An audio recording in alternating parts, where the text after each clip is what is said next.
Hey,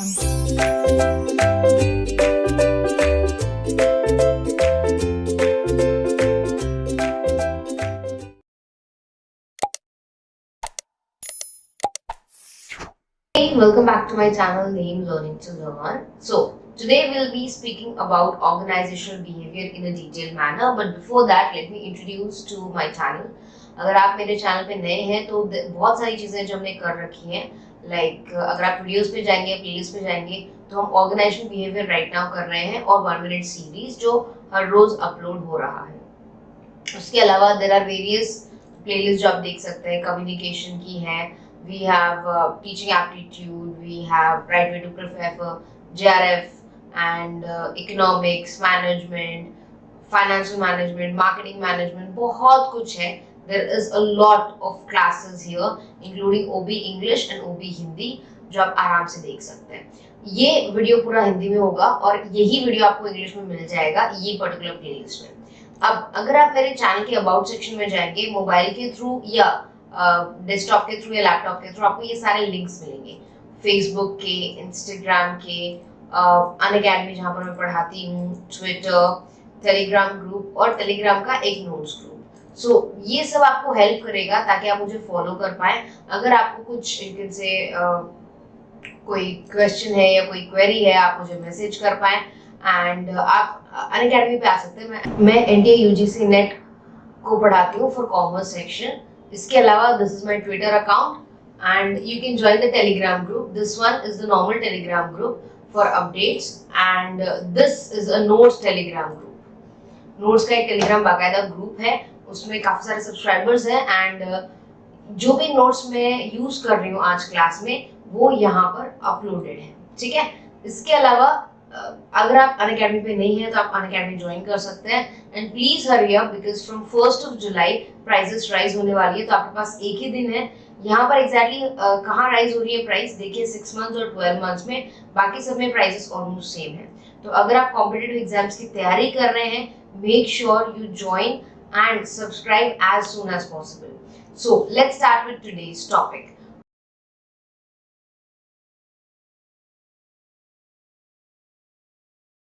Hey, hello everyone. So in the last class, we did the 2 dimensions given by FW Taylor, and the 2 dimensions were the machine dimension and the philosophical dimension. Now we'll be moving forward to understand scientific theory more detailed manner by using various features. So I'm just starting to read from here, like these 2 dimensions given by Taylor suggest the following features, and after discussing the features, we'll also be discussing the merits of the same. So if you want this entire video in Hindi, if you want me to explain this in Hindi, I have already uploaded the video. So sorry, so you can check that out. And if you still have any doubts or any problems, please do let me know. After this particular video, the next video would be on the demerits of this particular scientific theory. So let's start with the features of scientific management. I'm starting to read with point number 1 and I'll highlight every point once I read it. The scientific management believes in one best method to fulfill the organizational goals and to achieve efficiency. This one method is work assigned and to fulfill in the organization. Now, if you have ever gone through the 5 principles of management, that is scientific management given by F.W. Taylor in your 11th and 12th standard or in your graduation days, those 5 principles were: the first one was science, not rule of thumb. The second one was mental revolution. Third one was cooperativeness, not individualism. Fourth one was harmony, not discord. And fifth one was development of each and every individual to his or her best. So here the first rule is applied actually, as scientific management believes in one best way of doing things, and that best way is scientific method. So rather than doing what you used to do like 100 years from now or in the past, it can be the right way, but scientific method would be the most appropriate method to do something. So the first feature says that this scientific management theory is based on one best method to do something, that is the scientific method, and you should follow that particular method only. The next one is this theory emphasizes upon testing and analyzing through experiment and research and does not give any space to introspection, speculation, hit and trial method. So, yes, as we know, F.W. Taylor was one of the persons who did various experiments and studies like time study, motion study, fatigue study, and on the basis of all this, he was able to give the bonus, you can say, idea, so that the employees will work more, there will be more efficiency in the organization. So all this was done by testing and analyzing and through experimentation, not by trial and error method. No, it was, you can say, a very systematic way, and it was done through various experiments, various research, etc. Fine. Now, moving forward, the next one. This theory believes in standardization. Yes, this theory specifically believed in standardization because they actually compared a lot of stuff. They compared a lot of employees and they took the average performance of every employee and then decided that this is the least amount of time required to actually, you can say, do this particular activity. If the person does the particular activity in that given time, then it's okay. He will get paid. But suppose if he takes lesser time, he will get the benefit of the bonus through the mode of incentive. This will help the employees to achieve more, produce more, and ultimately motivate them to produce more and more in the organization. Now, let's go to the next point, fourth point. This theory believes in fixing per day wage for particular work, assigned work at each level. This is what just we have discussed on basis of standardization. Yes. The next point is this theory emphasizes on high work specialization. Yes. In order to avoid wastage of resources, minimum output with minimum input with maximum output. So here the concept of minimum input is given. See, it was a simple approach, like all the things, I'm so sorry, like all the things which you're doing in the organization, all the resources which you're using, it can be a raw material, it can be your machine, it can be your time, it can be your labor, it should be used in its maximum. It should be used in its maximum way possible so that we can produce the maximum output by reducing the wastage of resources, by reducing the wastage of time, labor, efforts, etc. Now, the next 6 point is this theory believes in high division of labor. It means each and every employee of the organization was supposed to do some work, and there should be every work should be done by certain persons, and every certain person should have certain kind of work. This will help in the smooth functioning of the organization, thus reducing the time consumption for the production. 7 point, for division of labor, training programs are launched. Yes, because of these training programs, the employees were standardized, or you can say were specialized in a particular field, and they were able to do a better job than untrained employees. So this was also one of the good things said by F.W. Taylor, sir. Now, the 8 point, this theory believes upon the healthy relationship. Now, this is related to the mental revolution. Now, what do we understand by mental revolution here?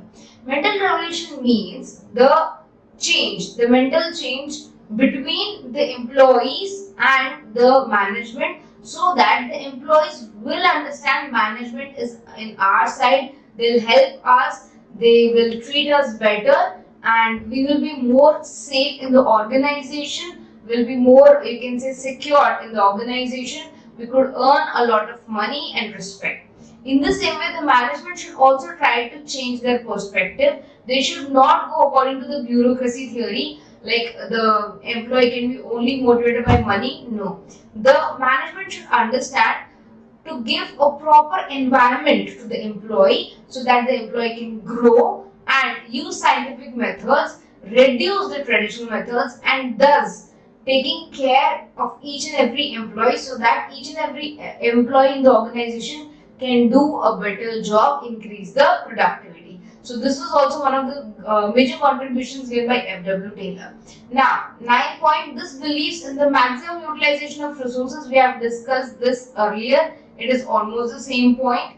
Now, 10th point, in order to achieve efficiency theory, launches certain motivational forces that inspires the employees to work more efficiently on or before time and cooperate with the organization. So this 10th point is mainly discussing about the mental revolution and the bonus or incentive which we have talked in the past. So these all are the basic characteristics, all the features of scientific management. Now if we move forward, scientific management was totally based on, you can say, mechanical and philosophical theory, but it had certain, you can say, merits, certain advantages, certain benefits in the organization. Now I'm just going to go through all those and explain it to you one by one. So on the basis of merits of this theory suggested and universally ascertained by many other theorists of the following grounds. So these were the reasons why these theory got so many merits or got so many advantages. So these are the positive points we are discussing. First, the goal of the scientific management theory is minimum input with maximum output, thus increasing the efficiency. Yes, so this is one of the things. Second, this theory goals emphasis upon wastage of resources used in the production. So here we are not going to waste any resources and we are trying to increase our production to its maximum.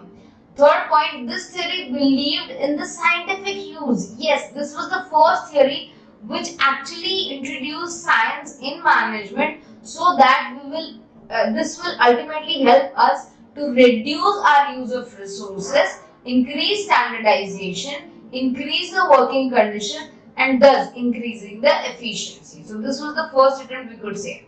This theory launches the concept of mental revolution. Yes, as we have seen the bureaucracy theory in the classical theory, bureaucracy theory never discussed or never even introduced the topic of mental revolution. There it was assumed that the employees were very selfish in nature, very immature and very idiotic in nature, and they can only be motivated through money. But here the concept was changed drastically, where employees were treated as a major part of the organization, and the management needs to change its mentality or its perspective in regards to employees, and vice versa, employees also need to accept the management.